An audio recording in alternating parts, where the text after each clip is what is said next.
حضرت be be Fatima جیسے ہی بڑی ہوئیں تو آس پاس رہنے والے صحابیوں کے رشتے بی بی فاطمہ کے لیے آنے لگ گئے تو پیارے نبی صلی اللہ علیہ وآلہ وسلم ہمیشہ ہی یہی ارشاد فرماتے کہ میں نے اپنی بیٹی فاطمہ کی شادی کا فیصلہ اللہ تعالیٰ پر چھوڑا ہوا ہے، میری بیٹی کا رشتہ اللہ پاک خود کریں گے، جو اللہ تعالیٰ کو منظور ہوگا وہی مجھے منظور ہوگا۔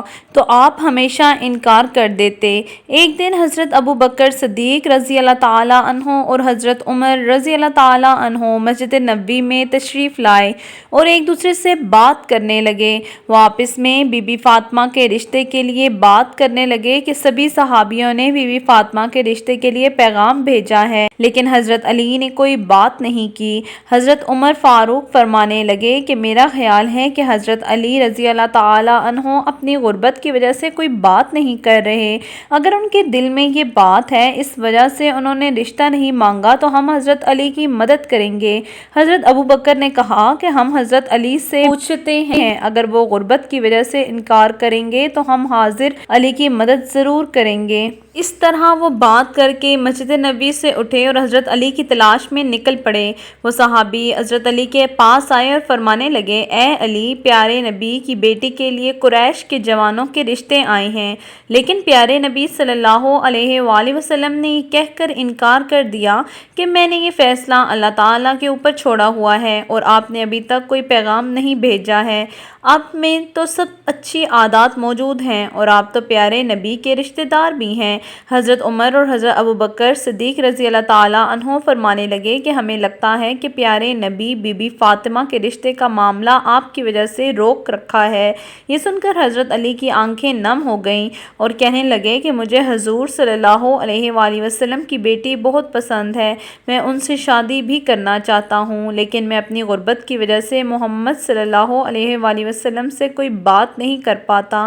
حضرت ابو بکر صدیق اور حضرت علی کہنے لگے، اے علی، ایسا نہ کہو، ہمارے پیارے نبی کی نظر میں دولت ایک اٹھتے غبار کی طرح ہے۔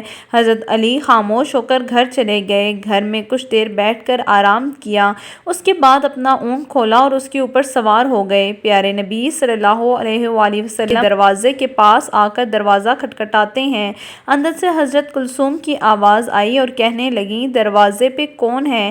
کمرے سے پیارے نبی نے آواز دی کہ اے کلثوم، یہ وہ ہے جس کو اللہ بہت محبت کرتے ہیں اور یہ بھی اللہ تعالیٰ سے بہت محبت کرتے ہیں، یہ میرے پیارے بھائی ہیں۔ حضرت کلثوم فرماتی ہیں کہ یہ بات سن کر میں اتنی تیزی سے اٹھی کہ میں اپنی چادر میں الجھنے لگی۔ انہوں نے دروازہ کھولا تو دیکھا کہ حضرت علی کھڑے ہوئے تھے۔ حضرت علی نے آ کر پیارے نبی صلی اللہ علیہ وآلہ وسلم کو سلام پیش کیا اور پیارے نبی نے بھی سلام کا جواب دیا۔ سلام کر کے حضرت علی پیارے نبی کے سامنے بیٹھ گئے اور زمین کھودنے لگے۔ یہ دیکھ کر پیارے نبی فرمانے لگے، اے علی، کوئی بات ہے جو تجھے پریشان کر رہی ہے تو مجھے بتاؤ، میں تیری ہر حاجت کو پورا کروں گا۔ حضرت علی فرمانے لگے، اے اللہ کے رسول صلی اللہ علیہ وآلہ وسلم، میری جان آپ پر قربان، آپ نے مجھے میرے چچا اور چچی سے گود میں لیا، میں اس وقت نہ سمجھ تھا، میں بچہ تھا، آپ نے میری رہنمائی فرمائی، آپ نے مجھے ماں باپ سے بھی بڑھ کر محبت کی، اللہ تعالیٰ نے مجھے آپ کے ذریعے ہدایت فرمائی، میں اپنا گھر بنانا چاہتا ہوں، میں چاہتا ہوں میرا گھر ہو، میری بیوی ہو۔ تو رسول اللہ صلی اللہ علیہ وآلہ وسلم، کیا آپ اپنی لخت جگر بی بی فاطمہ رضی اللہ تعالیٰ عنہ کو میرے نکاح میں لانا پسند کریں گے؟ تو پیارے نبی خوشی سے کھل اٹھے اور مسکرا کر کہنے لگے، اے علی، تم سے پہلے مجھے جبرائیل علیہ السلام کے ذریعے یہ پیغام بھیجا گیا ہے، تو مجھے یہ بتاؤ کہ تمہارے پاس کوئی چیز ہے جو تم فاطمہ کے نکاح کے لیے دے سکو؟ تو حضرت علی فرمانے لگے، یا رسول اللہ صلی اللہ علیہ وآلہ وسلم، آپ میری حالت جانتے ہیں کہ میرے پاس صرف ایک تلوار ہے اور ایک پانی لانے والا اونٹ ہے، ان دونوں چیزوں کے سوا میرے پاس اور کچھ نہیں۔ تو پیارے نبی فرمانے لگے کہ تلوار سے تو تم اللہ کی راہ میں جہاد کرو گے اور اونٹ میں تم پانی لاد کر اپنا گھر چلاؤ گے اور سفر میں بھی اونٹ تمہاری رہنمائی کرے گا۔ گا، لیکن ذرہ کے بدلے میں اپنی بیٹی کا نکاح تجھ سے کرتا ہوں۔ علی، تمہارا اور فاطمہ کا نکاح تو اللہ تعالیٰ نے آسمانوں پہ ہی کر دیا ہے۔ تیرے آنے سے پہلے جبرائیل علیہ السلام مجھے یہ پیغام دے کر گئے ہیں، میں نے تو صرف اعلان کرنا ہے۔ تو مسجد نبوی میں پہنچو، میں بھی تمہارے پیچھے آ رہا ہوں اور تمہارے اور فاطمہ کے نکاح کا اعلان کروں گا۔ حضرت علی رضی اللہ تعالیٰ عنہ اتنی خوشی سے باہر نکلے کہ خوشی سے وہ جھومتے ہوئے جا رہے تھے، اور راستے میں حضرت ابوبکر صدیق اور حضرت عمر نظر آئے۔ ان کے ساتھ ٹکر ہوئی، وہ پوچھنے لگے، اے علی، اتنے خوش ہو کر تم کہاں جا رہے ہو؟ تو حضرت علی نے خوش ہو کر جواب دیا کہ رسول اللہ صلی اللہ علیہ وآلہ وسلم نے اپنی پیاری بیٹی کا رشتہ مجھ سے کر دیا ہے، اور اللہ تبارک و تعالیٰ نے بھی اس سے پہلے میرا اور فاطمہ کا نکاح آسمانوں میں ہی کر دیا ہے۔ ابھی میں مسجد میں جا رہا ہوں اور میرے پیچھے پیارے نبی صلی اللہ علیہ وآلہ وسلم بھی تشریف لا رہے ہیں۔ وہ دونوں یہ سن کر بہت ہی خوش ہو گئے اور حضرت علی کو گلے لگا کر مبارکباد دینے لگے۔ وہ تینوں صحابی مسجد نبوی میں تشریف لائے اور ان کے پیچھے ہمارے نبی صلی اللہ علیہ وآلہ وسلم بھی تشریف لے آئے۔ پیارے نبی تشریف لائے اور تمام لوگوں سے کہنے لگے کہ میری بیٹی فاطمہ اور حضرت علی کا نکاح اللہ تعالیٰ نے کر دیا ہے، اور مجھے بھی حکم دیا ہے کہ میں بھی نیچے نکاح پڑھ دوں اور سب لوگوں میں اعلان کر دوں کہ میں اپنی بیٹی حضرت علی کے نکاح میں دے رہا ہوں۔